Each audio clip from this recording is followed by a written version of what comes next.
नमस्कार दोस्तों, उम्मीद करता हूँ आप सभी बिल्कुल ठीक होंगे और आप सभी तैयार होंगे बहुत बेहतरीन ढंग से क्लास लेने के लिए। आप सभी को यहाँ देखकर मुझे हमेशा ही अच्छा लगता है और उसी प्रकार से मुझे वर्तमान में अच्छा लग रहा है आप सभी को यहाँ देखकर। ठीक है, क्योंकि देखिए जीवन एक धारा है, जीवन एक संपूर्ण समुद्र है जिसे तैर कर आगे जाना है। तो जरूरी है कि उसमें आप अपने हंसते रहें, मुस्कुराते रहें, चीजों को बहुत अच्छे ढंग से करते रहें। अच्छा,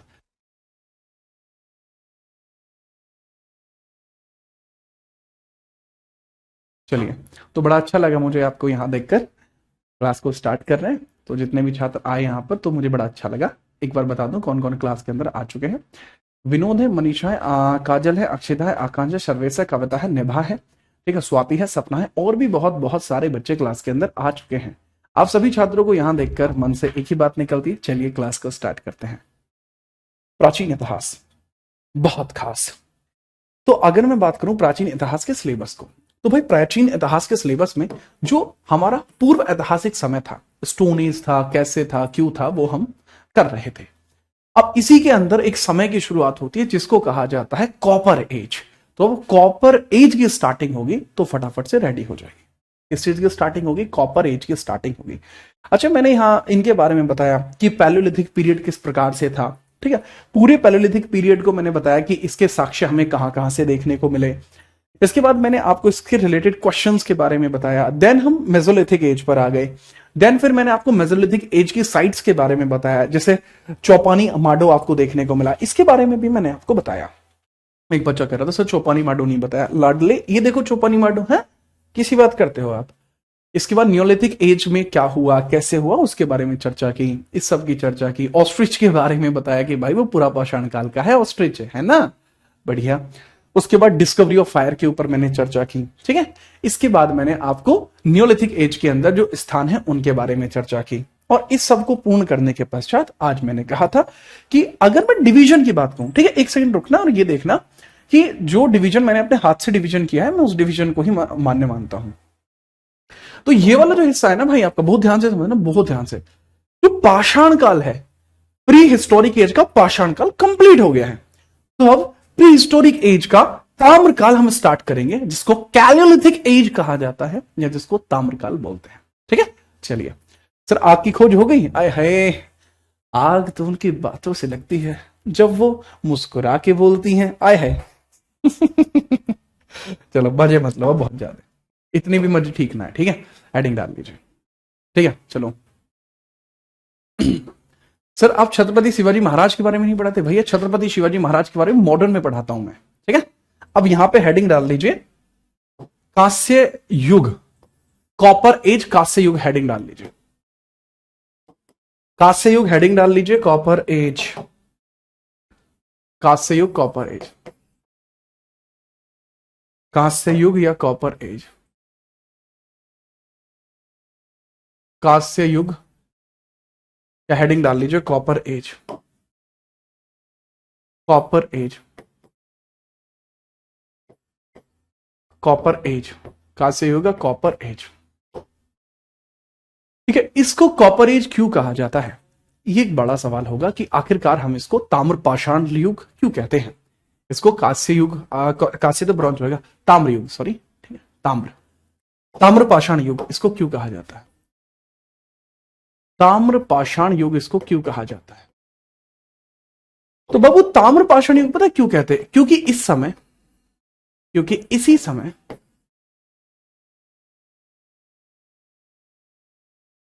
तांबा मनुष्य के द्वारा खोज लिया गया। मनुष्य ने खोजा तांबा, मनुष्य ने खोजा, क्योंकि इसी समय आप देखेंगे कि तांबे की डिस्कवरी हुई, इस वजह से ऐसा यहां पर देखने को मिला। तो मनुष्य के द्वारा जो पहली धातु ढूंढी गई है वो आपकी तांबा देखने को मिलती है, और जो पहली मिश्र धातु ढूंढी गई है वो कांसा देखने को मिलती है। बात को समझना, ठीक है। चलो, मैंने क्या बताया? डिस्कवरी ऑफ कॉपर यहां हो चुकी थी, ऑफ कॉपर यहां हो चुकी थी। अगर आपसे पेपर में सवाल आ जाए कि मनुष्य ने सबसे पहले किस धातु को ढूंढा, तो आप मुझे बताएंगे कि ये तांबा था। लेकिन अगर मैं बात करूं मनुष्य ने सबसे पहले किस मिश्र धातु को ढूंढा, वो कांस्य था। लिखिए, सबसे पहले जो धातु ढूंढा गया, सर्वप्रथम ढूंढा गया धातु, सर्वप्रथम धातु कौन सा ढूंढा गया? धातु, धातु, ठीक है। First metal, first discovered metal कौन सा था? मेटल कौन सा था? फर्स्ट डिस्कवर्ड मेटल आपका कौन सा था? तो भाई first discovered metal that is copper. लेकिन फर्स्ट डिस्कवर्ड अलॉय कौन सा था? सर्वप्रथम मिश्र धातु। जो मिश्र धातु था वो कौन सा था? मिश्र धातु। मिश्र धातु को बोलते हैं बाबू अलॉय। तो वो था कांसा, दैट इज ब्रोंज। ब्रोंज अर्थात कांसा, कांसा। ये था तांबा, तांबा। ये कांसा था, ठीक है, और ये तांबा था। लेकिन यही अगर मैं बात करूं तो सर फिर लोहा कब ढूंढा गया? भैया लोहा जो ढूंढा जाता है वो ढूंढा जाता है वैदिक एज में। बट जो, अच्छा डायरेक्टली याद रख लेना कि लोहा कब ढूंढा जाता है सर, वो वैदिक एज में ढूंढा जाता है। ठीक है सर, याद रखेंगे। अब सर कॉपर एज के बारे में अगर हम बात करें, सर कॉपर एज की आप बात कर रहे हैं, इसको कॉपर एज नाम क्यों दिया? क्योंकि इस समय कॉपर की खोज हुई थी।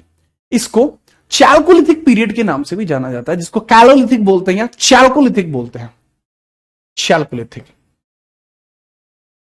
चैल्कोलिथिक पीरियड इसको बोला जाता है, चैल्कोलिथिक, ताम्र पाषाण युग।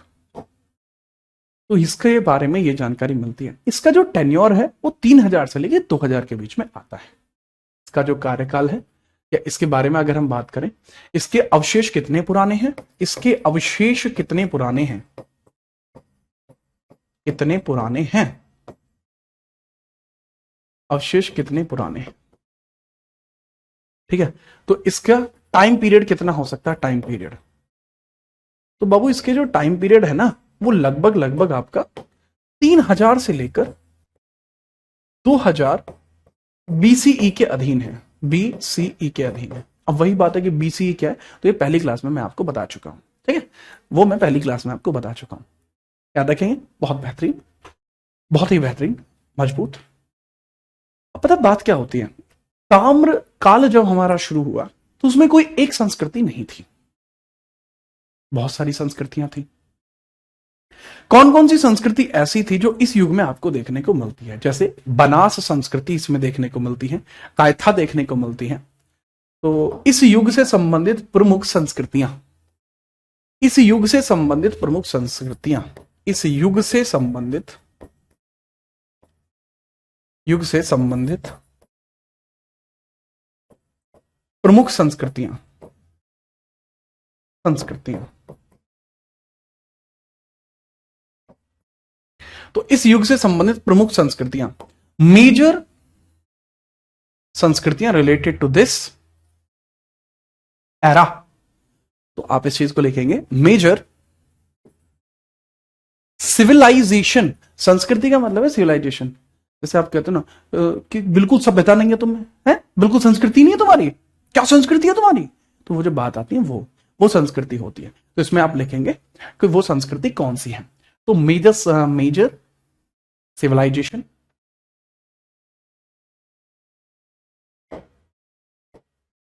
ऑफ, ठीक है, चैल्कोलिथिक पीरियड, तो चलिए बात करते हैं। तो बाबू इसमें सबसे पुरानी जो आपको देखने को मिलती है और काफी ज्यादा इंपॉर्टेंट देखने को मिलती है, दैट इज बनास संस्कृति। बनास संस्कृति आपको राजस्थान के एरिया में देखने को मिलती है, जो बहुत बहुत इंपॉर्टेंट है। दैट इज बनास संस्कृति। अरे भाई क्लास लाइव है, रिकॉर्डेड नहीं है। अगर ये क्लास रिकॉर्डेड होती तब भी ना सर्वप्रथम धातु कॉपर ही मिलता। ठीक है, बात को समझो थोड़ा। योगेंद्र यहां पे ध्यान दो। ठीक है, यहां पे मैंने क्या बताया, यहां संस्कृति आपको देखने को मिलती है बनास संस्कृति। बनास संस्कृति, बनास संस्कृति कहां पे है सर? राजस्थान में, और राजस्थान में बनास संस्कृति है। That is very important. ठीक है, इसके बाद कायथा, मालवा, कायथा, कायथा, मालवा, कायथा संस्कृति, मालवा और जोड़वे। मालवा संस्कृति और जोरवे संस्कृति और जोरवे संस्कृति, जोरवे जोरवे जोरवे संस्कृति। तो ये वो संस्कृतियां हैं जो प्राचीन तरीके से हमें देखने को मिलती हैं। ठीक है, चलो अब इसमें ये भी मध्य प्रदेश की है, ये भी मध्य प्रदेश की है, लेकिन जो जोरवे संस्कृति है वो महाराष्ट्र की है। ये कहां की है आपकी? महाराष्ट्र की आपको देखने को मिलती है। ठीक है, तो इसको थोड़ा सा याद रखना, ये नवादा टोली में आपको देखने को मिलती है। जो मालवा है ये नवादा टोली में देखने को मिलती है, नवादा टोली में आपको देखने को मिलती है। ठीक है, नवादा टोली में। और ये जो जोरवे संस्कृति आपको देखने को मिलती है सर, ये महाराष्ट्र में, जो महाराष्ट्र में इनाम गांव एक जगह है, वहां पर इनाम गांव एक जगह है, इनाम गांव एक जगह है। इसको नोट करिए, जैसे मैं बता रहा हूं वैसे। बनास,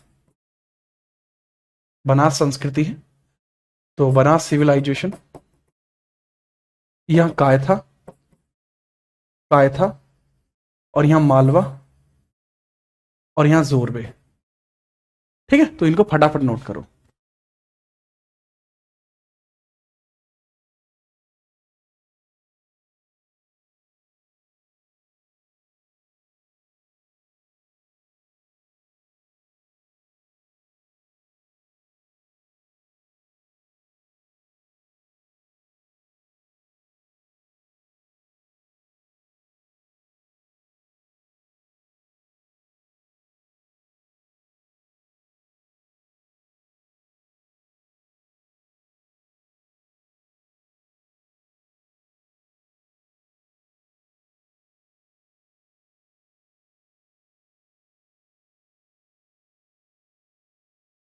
ठीक है, चलो बहुत बढ़िया।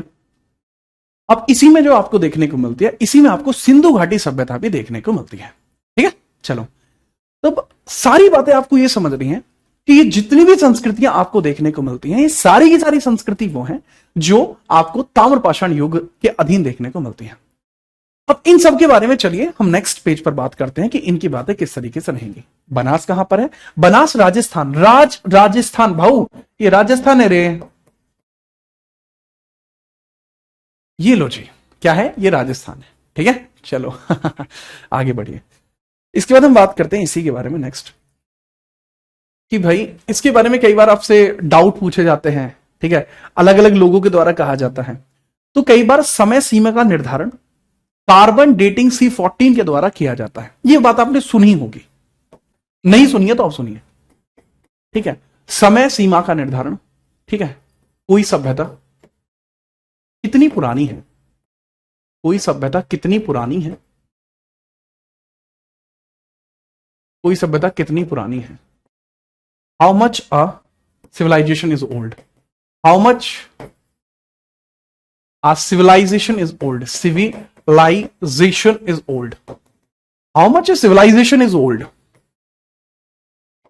कि भाई एक सिविलाइजेशन, एक सभ्यता कितनी पुरानी हो सकती है। How much a civilization is old, एक सभ्यता कितनी पुरानी है, कोई सभ्यता कितनी पुरानी है, ये है पॉइंट। तो यह C14 कार्बन डेटिंग द्वारा ज्ञात किया जाता है, डेटिंग द्वारा ज्ञात होता है, ज्ञात होता है।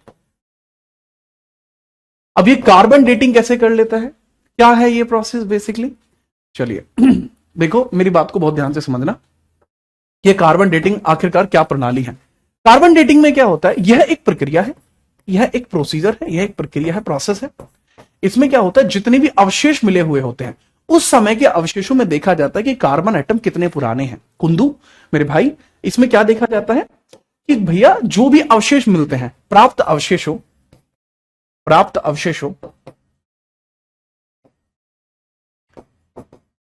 का विश्लेषण करते हैं,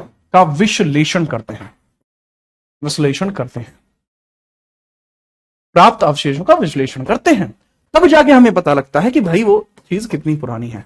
तो इसमें हम क्या करते हैं, वी जस्ट स्टडी ऑफ,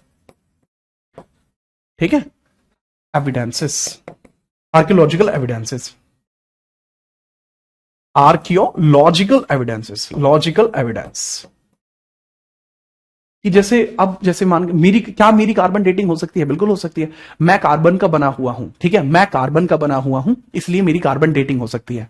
जितनी भी चीजें हैं जो ऑर्गेनिक आपको देखने को मिलती हैं वो सारी की सारी कार्बन की बनी हुई है। मैं, आप सब, जैसे marker, that is also made of carbon, ठीक है।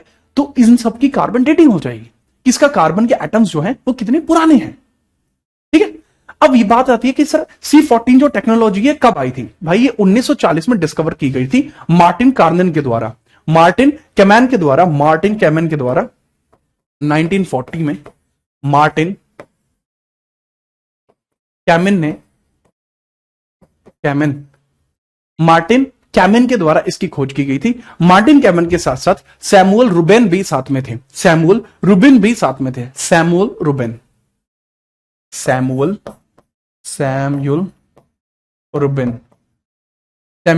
भी साथ में थे। तो Martin Kamen and Samuel Ruben 1940 में डिस्कवरी करते हैं किस चीज की? C14 टेक्नोलॉजी की, ठीक है, कार्बन डेटिंग टेक्नोलॉजी की वो यहां पर डिस्कवरी करते हैं। क्या आप समझ पाए? ठीक है, चलिए, बहुत बढ़िया। लेकिन अच्छा, अगर मैं इसी में बात करूं तो जो सबसे फेमस आपको ताम्रकालीन सभ्यता देखने को मिलती है वो है सिंधु घाटी सभ्यता। तो हम अब उसको ब्रीफ में अध्ययन करेंगे।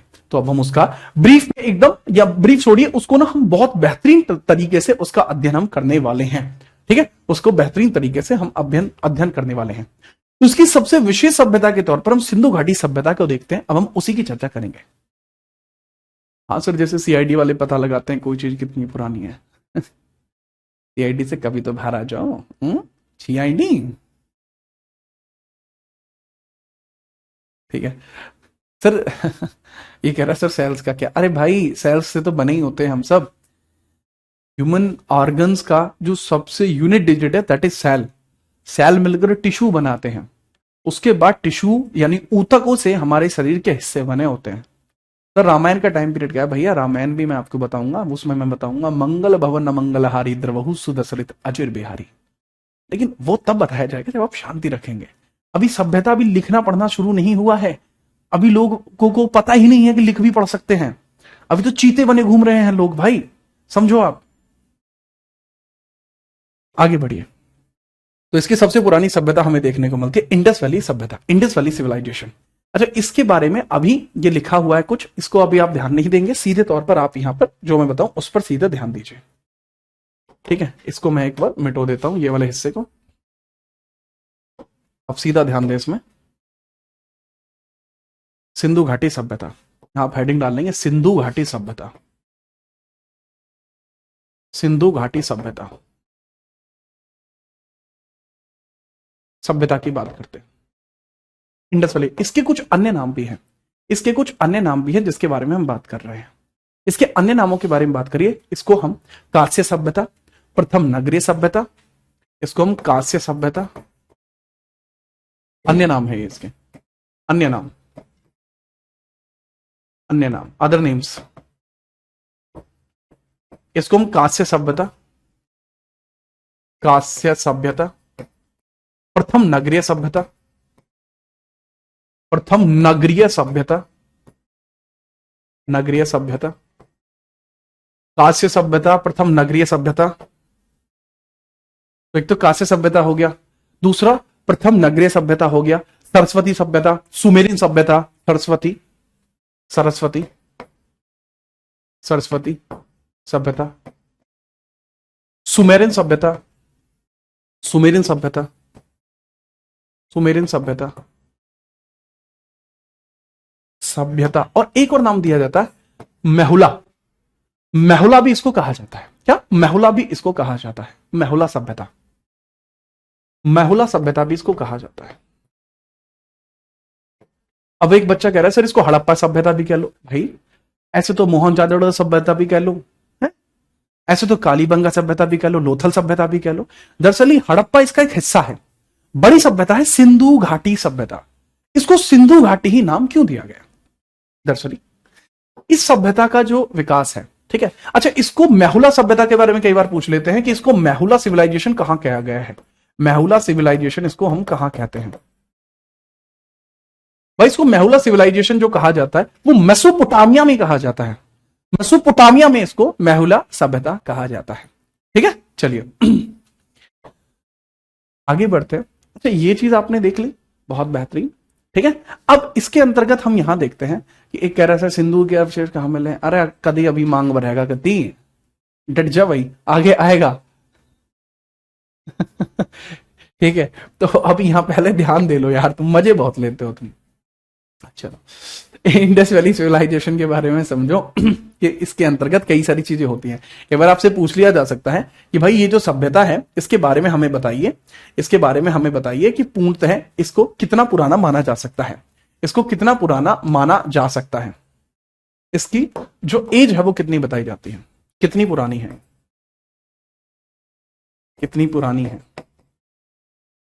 How much old, how old, how old it is, how old it is, ये कितनी पुरानी है। सर 2500 से लेकर 1750 बीसी के बीच में आपको देखने को मिलती है, बीसी के बीच में देखने को मिलती है। ठीक है, चलिए अब पूछा जाता है कई बार कि सर इसके अंदर, भाई देखो जो बच्चे सोच रहे हैं सर काश से ये यार ब्रॉन्ज इसको बोल सकते हैं आप। ठीक है, ब्रॉन्ज सिविलाइजेशन, ठीक है, इसको बोल सकते हैं आप urban civilization, urban civilization. English में यार इसके नाम यही होंगे, चेंज नहीं होंगे। इसको सरस्वती सिविलाइजेशन, ठीक है, सरस्वती सिविलाइजेशन बोलेंगे, सिविलाइजेशन। तो नाम चेंज नहीं होते। ये सुमेरियन, तो इतना पुराना इसको माना जाता है। अब इसमें एक चीज आपको समझनी होगी जो बहुत इंपॉर्टेंटली आपको देखने को मिलती है कि भाई आईआईटी खड़गपुर कुछ और ही कहता है, आईआईटी खड़गपुर की कुछ और थियरी है। तो इसमें आईआईटी खड़गपुर, खड़गपुर, आईआईटी खड़गपुर किस राज्य में है बताओगे एक बार। आईआईटी खड़गपुर की एक रिसर्च पेपर है, तो इसकी रिसर्च में कुछ और ही लिखा हुआ है। आईआईटी खड़गपुर की रिसर्च कहती है कि सिंधु घाटी सभ्यता, इस सिंधु घाटी सभ्यता, सभ्यता 8000 साल पुरानी है, 8000 साल पुरानी है। और वो कहते हैं कि मिस्र की सभ्यता 7000, मेसोपोटामिया की 6500। वो कहते हैं कि ये जो सभ्यता लगभग 8000 है, लगभग 8000 साल पुरानी है, ईयर्स पुरानी है। ठीक है, इसके बाद मिस्र की सभ्यता, मिस्र यानी जो आपको इजिप्ट सिविलाइजेशन देखने को मिलती है, इजिप्ट की सिविलाइजेशन, ये लगभग आपकी 7000 वर्ष पुरानी है। और जो आपको लेटेस्ट सभ्यता देखने को मिलती है जिसको बहुत ज्यादा कई बार फेमस भी माना जाता है, दैट इज मेसोपोटामिया, जो यूरोप में है। मेसोपोटामिया, पोटामिया, मेसोपोटामिया कहा जाता है कि मेसोपोटामिया 6500 वर्ष पुरानी है। तो इस हिसाब से हम कह सकते हैं कि हमारी सिंधु घाटी सभ्यता सबसे पुरानी हुई। ठीक है, चलिए, तो ये चीज इसमें कही जाती है कि तो इसका मतलब ये तो बहुत पुरानी हुई। हाँ, बट हम जो कंसीडर करते हैं, एनसीईआरटी जो कंसीडर करता है, वो एनसीईआरटी इसको कंसीडर करता है, एनसीईआरटी इसको मानता है। अब इसका नाम सिंधु घाटी क्यों पड़ा? आईआईटी खड़गपुर कहां है? वेस्ट बंगाल में। अब बात आती है कि आखिरकार इसका नाम सिंधु घाटी क्यों पड़ा? इसके नाम के पीछे कारण क्या है? नाम के पीछे क्या कारण है? क्या कारण था? नाम के पीछे क्या कारण था? Reason behind the name, reason behind name, name. तो इसको हमने सिंधु घाटी सभ्यता क्यों कहा? इसके पीछे का रीजन ये है, ठीक है, इसके पीछे का कारण ये है कि जब आप देखते हैं इंडिया के अपर लेवल मैप को, मैं एक मिनट जूम कर रहा हूं ताकि मैं यहां पे इमेज क्रिएट कर पाऊं। जब आप इंडिया के अपर लेवल मैप को देखते हैं, ठीक है, इस तरीके से जो इंडिया का अपर लेवल मैप आप देखते हैं, ठीक है, इस तरीके से आपको मैप दिखाई देता है। तो यहां से कुछ रिवर्स निकलती हैं, जो कुछ इस प्रकार से होकर निकलती है एक रिवर, और वो इस तरीके से अरब सागर में गिर जाती है। क्यों? क्योंकि यहां पर पाकिस्तान की टेरिटरीज हैं। तो ये जो रिवर है, ये जो रिवर है, इस रिवर का नाम है सिंधु रिवर। इस रिवर का नाम है सिंधु रिवर, जिसका जिक्र हमारे वेदों में भी है। इसका नाम है सिंधु रिवर, सिंधु नदी। और सिंधु नदी के साथ साथ यहां पर 7 रिवर्स और भी थी। सिंधु नदी के साथ साथ यहां 7 रिवर्स और भी थी, जिस कारण से इस क्षेत्र को सप्त सिंधु क्षेत्र कहा गया। क्या कहा गया? सप्त सिंधु क्षेत्र। यह हमारे वेदों में इस क्षेत्र को सप्त सिंधु बताया गया है। क्या आप बात को समझ पाए? इसको मैं ऐसे भी एक्सप्लेन करने की कोशिश करता हूं। तो इस नदी के आसपास जो बसापत के क्षेत्र थे, इस नदी के आसपास जो बसापत के क्षेत्र थे, यहां पर लोग बसे। और ये जो पूरा एरिया है, ये जो पूरा एरिया है जो मैंने अभी यहां क्रिएट करा, ठीक है, तो लगभग ये जो एरिया है, यही एरिया जो है सिंधु घाटी सभ्यता कहलाया। ठीक है, यही एरिया क्या कहलाया भाई? यही एरिया सिंधु घाटी सभ्यता कहलाया। इस सिंधु नदी के आसपास ये बसा करते थे। अच्छा, ऐसा नहीं है कि यहां सिर्फ सिंधु घाटी थी, यहां बहुत सारे और भी थे। ठीक है, तो यहां बहुत सारी और भी रिवर्स थी। जैसे यहां पर आपको देखने को मिलती है दूसरी रिवर, ठीक है, वो इस तरीके से करके इसमें मिली है। यहां आपको और रिवर्स देखने को मिली है। ठीक है, और कुल मिला के इसके अंदर जो टोटल रिवर्स आपको देखने को मिल रही थी, वो 7 रिवर आपको देखने को मिल रही थी। 2 रिवर आपकी यहां से भी निकलती हैं। ठीक है, यहां से भी इसमें 2 रिवर आपकी निकलती हैं। तो इस 7 रिवर्स के कारण इस क्षेत्र को सप्त सिंधु क्षेत्र कहा जाता था। और इसी वजह से इस पूरे एरिया को क्या नाम दिया गया? सप्त सिंधु क्षेत्र इसको नाम दिया गया। ठीक है, चलिए सर, यूपी तो सिंधु से बहुत दूर था, बट स्टिल वहां पर बसापत थी। जो आलमगीरपुर मेरठ वाला क्षेत्र देखने को मिलता है, वेस्टर्न यूपी जो देखने को मिलता है, वो सिंधु घाटी सभ्यता की एक साइट है। सर, क्या इसका मतलब ये पूरे पाकिस्तान में फैली हुई थी? जी हां, पूरे पाकिस्तान में फैली हुई थी, मेजरली लोअर पोर्शन में। मेजरली लोअर पोर्शन में फैले होने का अलग रीजन था। ये लोअर पोर्शन में बहुत ज्यादा फैली हुई थी सिंधु घाटी सभ्यता, क्योंकि डेल्टा बेसिन में जीवन यापन करना बहुत आसान होता है, इसलिए ऐसा किया जाता है, कंसिडर करना। तो भाई, इसके नाम के पीछे का कारण क्या था? क्योंकि इसकी बसापत, इस चीज को लिखना, क्योंकि इसका विस्तार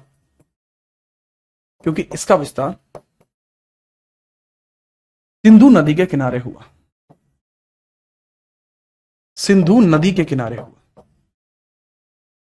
था, इस वजह से इसका नाम यह था।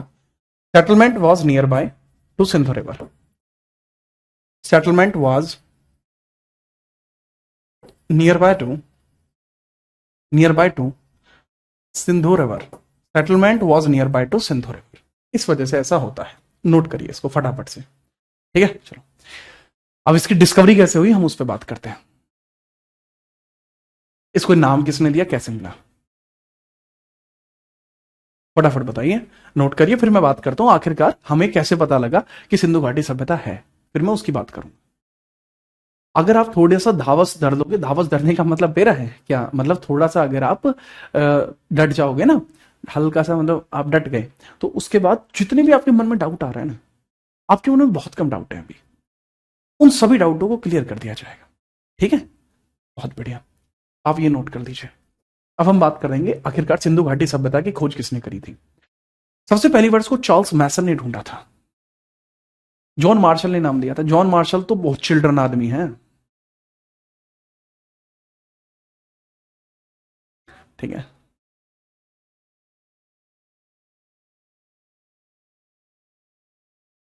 ठीक है, चलिए, ठीक है, चलो। अरे मेसोपोटामिया भी बाबू सभ्यता है, ये भी सभ्यता है, ये सब सभ्यताएं हैं, अलग अलग जगह ये विस्तृत हुई हैं, ये सब सभ्यताएं हैं। इंडस वैली सिविलाइजेशन के ऐसे ऐसे हमें बहुत सारे सबूत मिले हैं। क्या है इसका मतलब, उसको भी हम चर्चा करेंगे। ठीक है, तो टेंशन ना लो।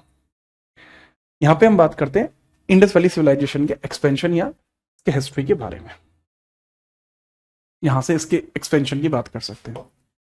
तो एक्सपेंशन यानी इसके एक्सपेंशन की बात यहां कर सकते हैं, बट एक सेकंड लाडले। सिंधु घाटी सभ्यता की खोज, हेडिंग डाल लीजिए, सिंधु घाटी सभ्यता की खोज।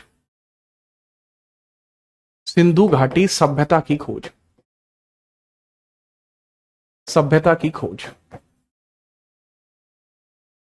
Discovery of Indus Valley civilization, heading है आपकी discovery of Indus Valley civilization. Indus Valley civilization, तो discovery of Indus Valley civilization की हम बात कर रहे हैं। तो पहली बार 1826 में चार्ल्स मैसन ने इसको खोजा था, मतलब साक्ष्य मिले थे उनको। पहली बार 1826 में चार्ल्स मैसन को इसके साक्ष्य मिले थे। चार्ल्स मैसन को इसके साक्ष्य मिले। चार्ल्स मैसन को साक्ष्य मिले थे। साक्ष्य मिले, लेकिन चार्ल्स मैसन ने इस पे कभी ध्यान नहीं दिया। ठीक है, चार्ल्स मैसन ने कभी इस पे ध्यान नहीं दिया। चार्ल्स मैसन ये एक ब्रिटिश अधिकारी थे जो भारत के अंदर रहा करते थे, एक ब्रिटिश अधिकारी थे। तो पहली बार firstly discovered by Charles Masson. Charles Masson in 1826। लेकिन इसको बहुत ज्यादा स्पष्ट नहीं माना जाता, बहुत ज्यादा इसको स्पष्ट नहीं माना जाता। लेकिन अगर हम बात करें कि पहली बार भारत में इसको किसके द्वारा खोजा गया था, वो था कनिंघम। पहली बार किसके द्वारा खोजा गया था? 1856 में इसको खोदा गया था कनिंघम के द्वारा। प्रत्यक्ष साक्ष्य जो इसके पहली बार देखने को मिले थे वो कब देखने को मिले थे? देखो, चार्ल्स मैसन ने दौरा किया था इंडिया का, तो उसने यहां पे देखा, खुदाई देखी, तो उसको पता लगा कि हाँ कोई सभ्यता रही होगी। उसे स्पष्ट नहीं था कि कौन सी सभ्यताएं हो सकती है। लेकिन उसके बाद 1856 में पहली बार कनिंघम, 1856 में पहली बार अलेक्जेंडर कनिंघम के द्वारा, अलेक्जेंडर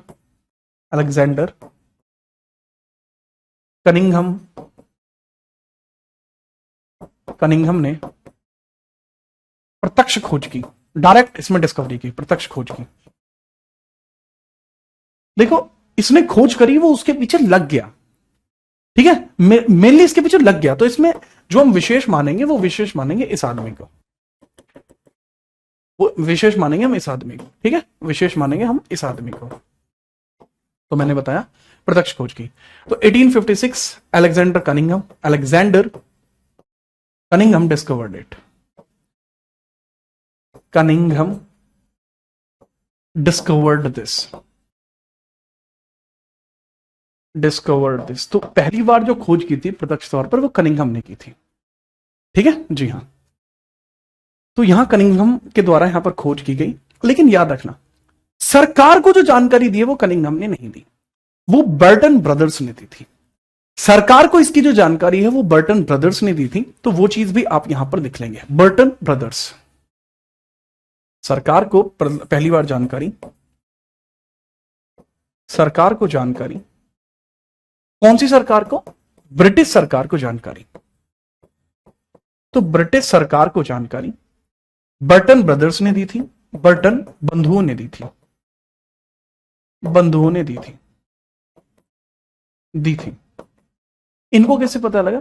दरअसल वो काम चल रहा था इस चीज का, सर रेल की पटरियां बिछाई जा रही थी, तो गड्ढे खोद के वो रेल की जो है पटरियां वो बिछा रहे थे। इस वजह से उन्हें पता लगा कि यार नीचे तो यार ये तो शहर के शहर निकलना है। चले गए, अच्छा बेटे कुछ तो मैटर है, फिर इसके मतलब जमीन के नीचे है।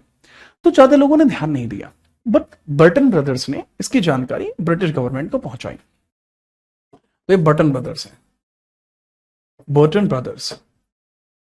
अब जो बर्टन ब्रदर्स के द्वारा इस प्रकार की बात भेजी जाती है। अच्छा, अलेक्जेंडर कनिंघम क्या एक अच्छा आदमी था? ये थोड़ा मजबूत आदमी था। अलेक्जेंडर कनिंघम की थोड़ी मैं बात बताऊं तो ये थोड़ा मजबूत ही आदमी था। तो अलेक्जेंडर कनिंघम ने क्या किया? कोलकाता के अंदर अलेक्जेंडर कनिंघम ने भारतीय पुरातात्विक विभाग की स्थापना कर दी, इसी चीज के चलते। इसके बाद 1861 में, इसी के बाद 1861 में, इसी के बाद 1860 एंड 61 में, 1860 से 61 के मध्य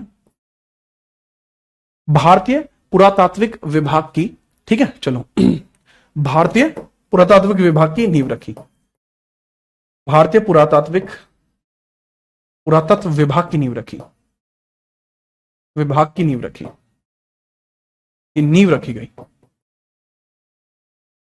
क्योंकि भारतीय पुरातात्विक नींव इसको बोलते हैं। आर्कियोलॉजिकल सर्वे ऑफ इंडिया की स्टैब्लिशमेंट हुई, आर्कियोलॉजिकल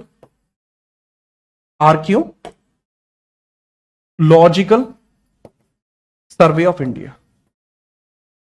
इंडिया की यहां पर नींव रखी गई। कहां पे? कलकत्ते में नींव रखी गई है, कलकत्ते में, कोलकाता। कहां पर? कलकत्ता में,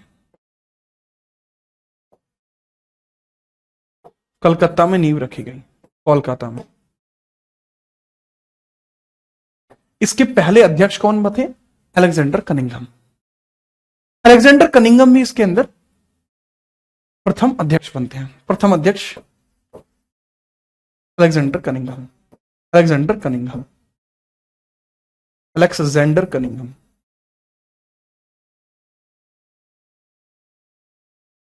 अलेक्जेंडर कनिंघम बने।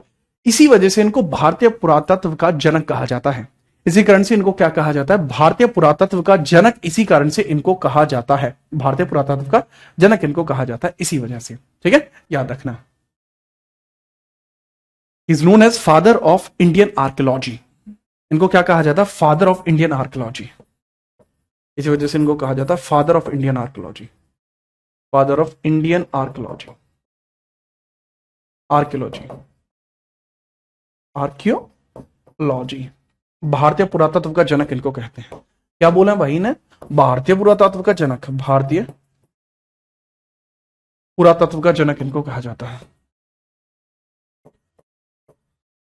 तत्व का जनक कहा जाता है।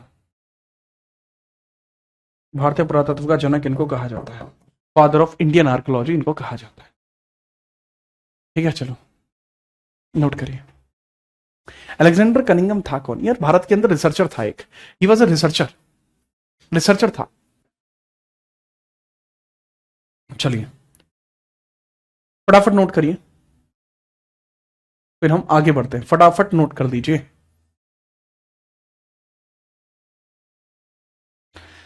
लेकिन इसको खोजने के प्रथम प्रयास 1921 में होते हैं, जो जॉन मार्शल के द्वारा कराए गए। लेकिन सिंधु घाटी सभ्यता के प्रथम, अच्छा यहां पे एक बात थोड़ा दिमाग में बिठा लेना, ये लोग सिंधु घाटी सभ्यता नहीं ढूंढ रहे हैं, इनको कुछ तो मिला है। मतलब इन्हें नहीं पता कि क्या है, सिंधु घाटी है या रावी घाटी है या जो भी है, इनको अभी कुछ मिला है, लेकिन ये नहीं पता कि है क्या चीज। लेकिन 1920 में आता है कौन भला? तो मजबूती आदमी है जिसका नाम है जॉन मार्शल।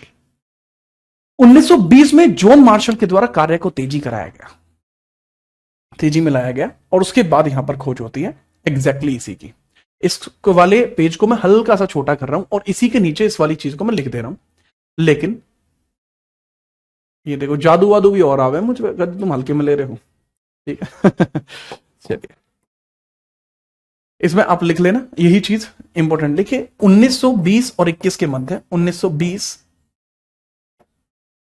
और 21 के मध्य, 21 के मध्य सिंधु घाटी सभ्यता की प्रत्यक्ष शुरुआत की जाती है। सिंधु घाटी सभ्यता के स्थलों की खोज होना शुरू हुआ के मध्य सिंधु घाटी सभ्यता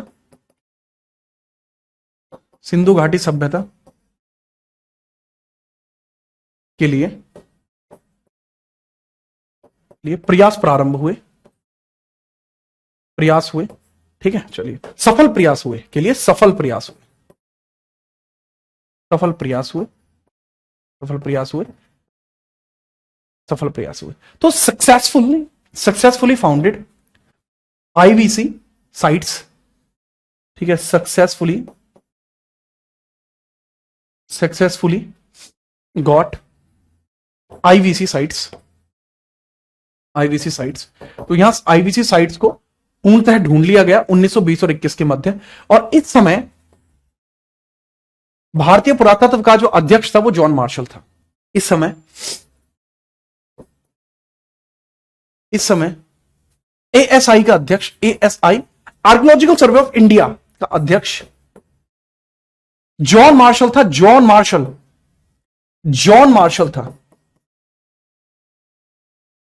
था, तो वो था जॉन मार्शल। तो नोट कर लीजिए बाबू, जॉन मार्शल।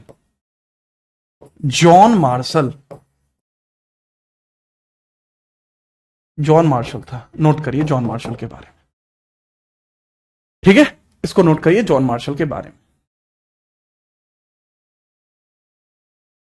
ठीक है। जब समझ में आ जाए तो बताना। अब मैं इसके विस्तार की बात करूंगा, ठीक है। चलिए, तो यह इस प्रकार से इंपोर्टेंट है। अब इसमें सर याद कैसे रखे, इसमें क्या सवाल पूछा जा सकता है? सर आपने तो खिचड़ी पका दी, क्या है सर जी? अब किसे याद रखे, किसको याद रखे? सर कमबैक ही नहीं हो पा रहा। ये योगिंदर ना माने, चलो इसका कमबैक कराते हैं। याद रखने का तरीका यह है, आपसे अगर पूछा जाए कि पहली बार साक्ष्यों को किसने खोजा, साक्ष्यों को किसने खोजा? चार्ल्स मैसन ने।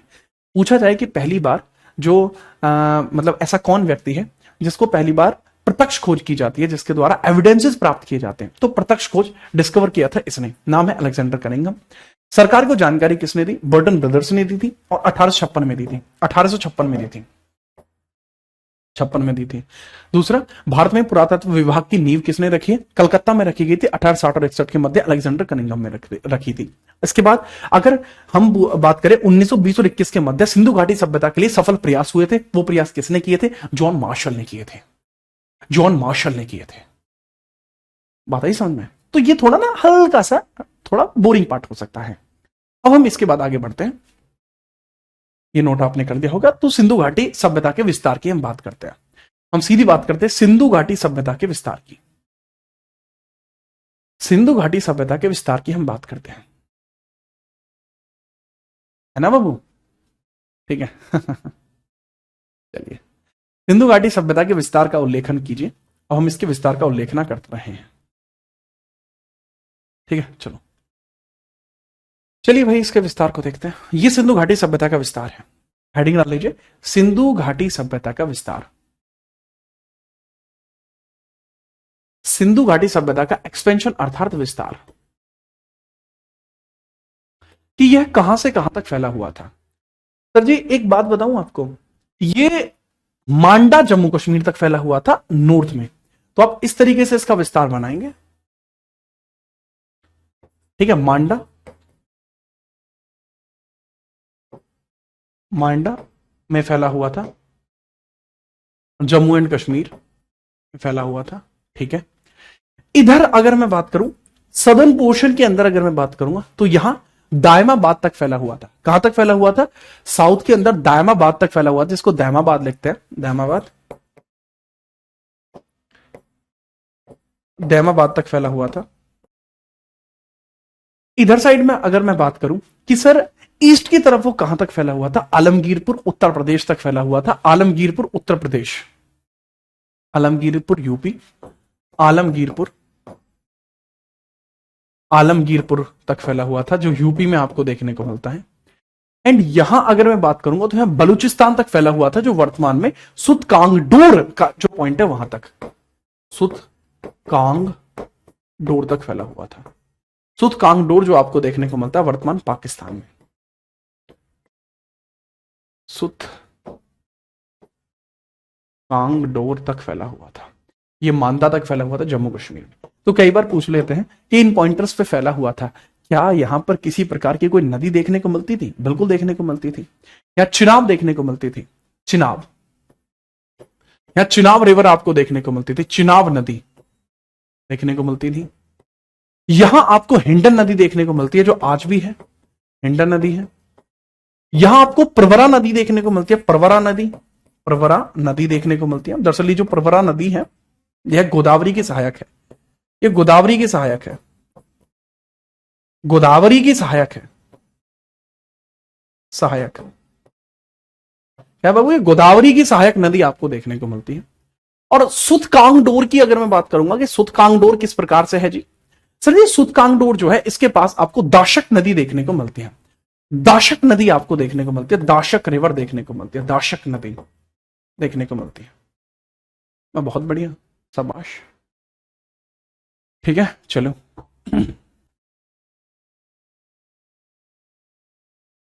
ठीक है, तो नोट कर लीजिए, नोट कर सकते हैं तो ऐसे लिख लो भाई इंग्लिश में, आलमगीर,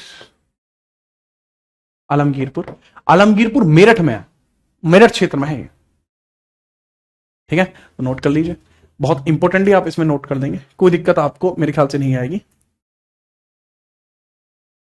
जैसे नोट हो जाए तुरंत बताइए।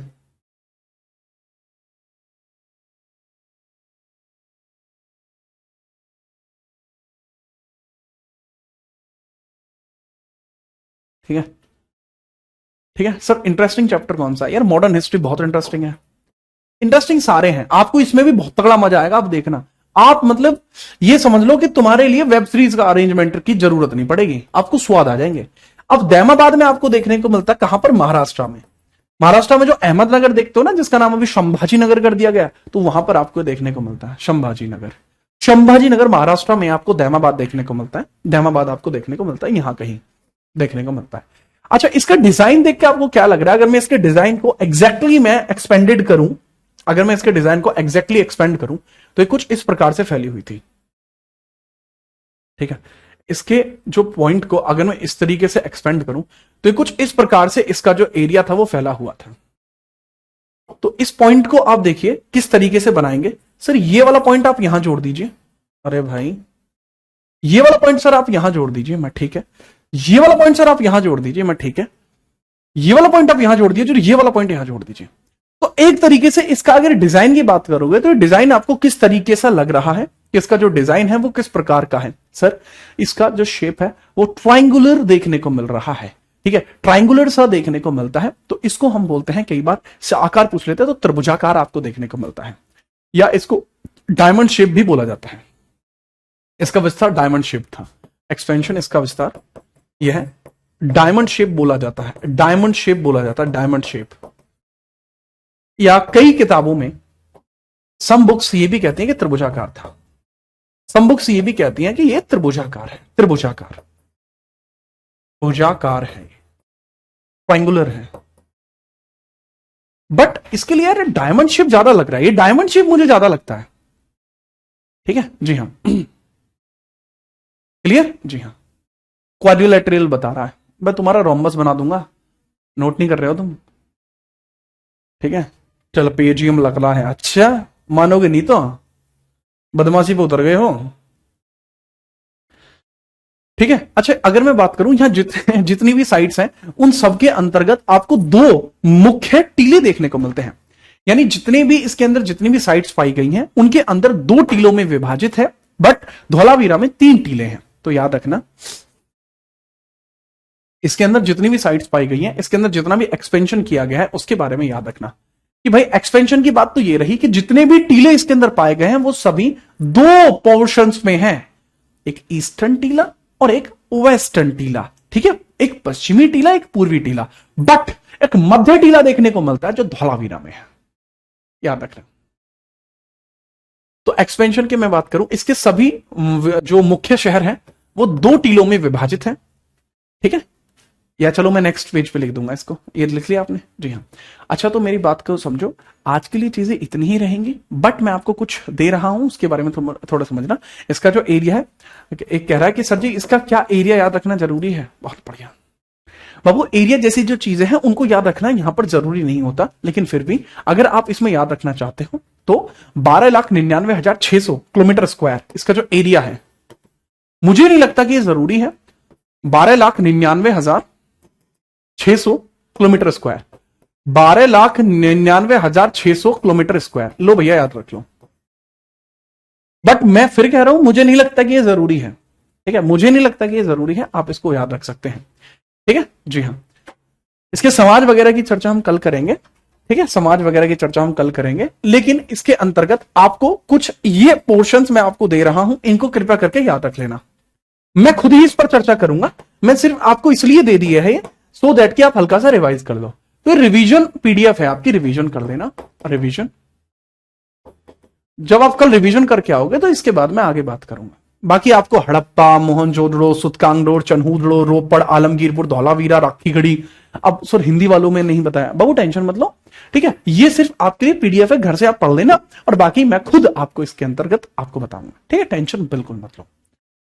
ठीक है, टेंशन बिल्कुल मत लो। ठीक है, तो इसको थोड़ा सा देख लेना, बाकी का कल ही पढ़ाऊंगा। इन सारे के सारे साइट्स के बारे में कल ही पढ़ाऊंगा। ठीक है, इन सारी की सारी साइट्स के बारे में कल ही पढ़ाऊंगा। ये जो है, ये चाहो तो ऐसे भी याद रख सकते हो कि आपको अफगानिस्तान में 2 ही प्लेस देखने को मिलती हैं, मुंदिगक और शोरतोगी, तो ये सब चीजें जो है आपके लिए मैं डलवा रहा हूं सो दैट कि आप देख लें, और बाकी पढ़ेंगे हम कल ही, और पढ़ेंगे इसी मेथड से जो मैं पेन मेथड यूज कर रहा हूं। कल आपका सिंधु घाटी सभ्यता के 3 से 4 शहर हो जाएंगे, परसों सिंधु घाटी सभ्यता पूरी हो जाएगी।